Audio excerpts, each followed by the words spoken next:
Welcome to Week 10's video. This week I want to talk about time, so we'll jump right into it. First thing I want to point out is that there are the same number of hours in a day. Obviously, the usefulness of acknowledging this fact is in comparing one day to the next. In other words, you can average your use of time by relating each day to another day. For example, I spend about 60 minutes a day commuting from my house to work each day. So if I drive a little faster on Tuesday than Monday, then I spend less time commuting on Tuesday. The second topic I want to talk about is prioritizing your activities, not procrastinating. So the example I gave with commuting, reducing the time that you spend commuting, is not that useful because you run some risks. By driving too fast, you can get into car accidents. It'd be more useful to realize what time during the day you spend procrastinating or doing things that you regret afterwards or during. You don't need someone to tell you these things because you feel them yourself. You have remorse, regret, whatever. So just analyze your day. Think about, what did I waste my time on? What part of the day did I not spend as well as I should have or could have or would have liked to? And prioritize getting rid of that time as a way of giving yourself more time. And then secondarily, think about, I wish I would have. So think about the things that you wanted to get done in a day and you didn't. And then think about how can you integrate those into the day. Like, oh, I wanted to work out yesterday, but I didn't. Well, what stopped me? Oh, this, that, and the other. Your next day will you can focus on, when can I insert it? Okay, well, it seems like the best time for me is in the morning. So I'll set a timer. I'll set an alarm. 7 o'clock. Have to work out. Blah, blah, blah. You get the point. The third topic would be, how long does the present last? Silly question again, right?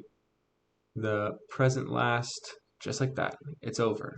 I'm spending the present right now talking to a computer. And then it's gone. And then now I regret what I said, or I don't regret what I said. The present lasts for just that second. So think about keeping yourself in the present and not thinking too much about the past or the future. Just be present, because that's living. You only live in the present. Everything else, or the other two domains, is out of your control. Next, we'll think about time is constant. Again, another obvious one. Time flows at the same rate on Monday morning when you're hungover and not looking to do work as it does on Saturday night while you're drinking brewskis and having fun relaxing. It feels like time flows at a different rate, but really it's your thoughts that are distorting you. So nevertheless, just remember, time flows at the same rate. So how long does the present last? Not that long. You only have a finite amount of hours in the day.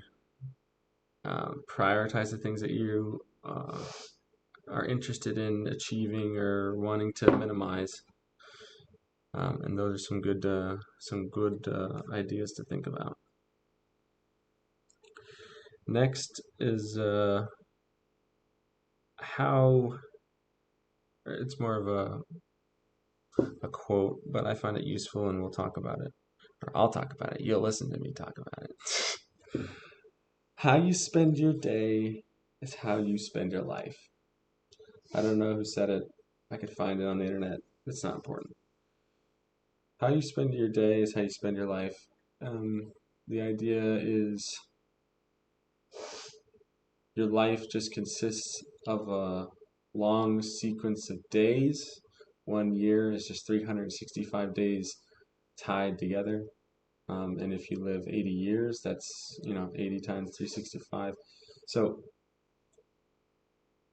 how you spent today and most days is how you will spend your most of your life or your entire life.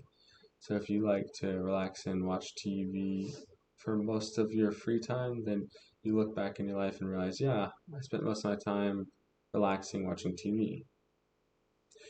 If you say, oh, I spent 8 hours a week or 8 hours a day, 7 days a week working, then you look back in your life and think, oh, I spent my whole life working. So easy concept, so it will help motivate you to make the right choices in your present. The next point is another kind of quote or principle, and I find it useful. Confine yourself to the present. So only allow yourself to think about what's going on right now. Easy enough, but totally not easy. If you've ever tried meditating, you know exactly how difficult that is. So for anyone who doesn't know what meditating is, I would say it's just the focus of putting your mind of your body. So you try and sit still and don't let any thoughts flow through your head. You are only just trying to perceive your heart rate, the air through your lungs. Trying to sit still. You're trying not to make thoughts. Like the idea is just to basically do nothing. And that sounds boring, but it's really difficult. So confining yourself to the present is that practice where you're not allowing yourself to worry about what happened yesterday or what's happening to other people or what you're excited about or what you're fearful for. Confining yourself to the present is the work of living, of being present.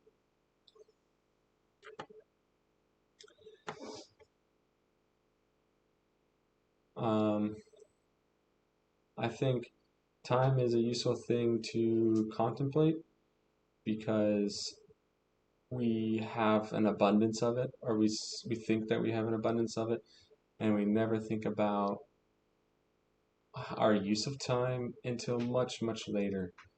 It's paradoxical. It's not a great word. It's unfortunate. It's a life thing. It's difficult to comprehend. Everybody knows it. You listen to every old person that tries to give advice, and they always say, "Oh, don't waste your youth. Don't let anybody tell you how to live. Do what you want. Always listen to yourself. Time flies." They're trying to convey this point that you don't actually understand until you experience life, which is how you spent your time doesn't really seem like something you comprehend until you've spent enough of it. So whenever you're young and you're just doing stuff because your parents tell you to do it, it's because they told you to do it. It's not because you were choosing to do it.